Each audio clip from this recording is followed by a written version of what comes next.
Hello guys, welcome to a new video from the channel. This time we check how to withdraw Skater Super Ice. So let's start. Skater Super Ice is a casino game that is very popular right now in Philippines.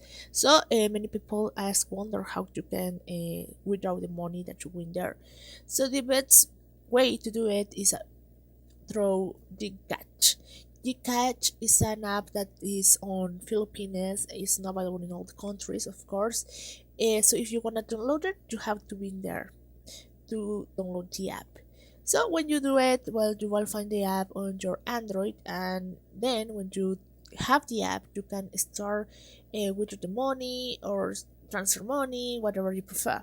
So you can check everything here, and then check what you can do with the catch here.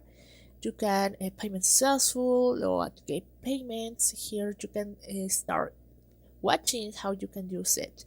So here, if you need more help, also you can go to the help center. Here you can check the products if you want to load transfer bills, saying cashing cards or saving. You can start doing this. Here will give you all the steps to do it. As you can see, it's very easy. However, this app, as I told you, for example, my country is not available, so for the reason I explained on the computer, you have to check if your app is available in your country. If not, well, you can check another, try to do it, but this fact, this casino or this game is more for Filipinos. So guys, well, I hope this works for you, and thank you for watching this video. I hope this information helps you. Thank you for watching this video. Remember to subscribe and don't forget to give us a thumb up to this video.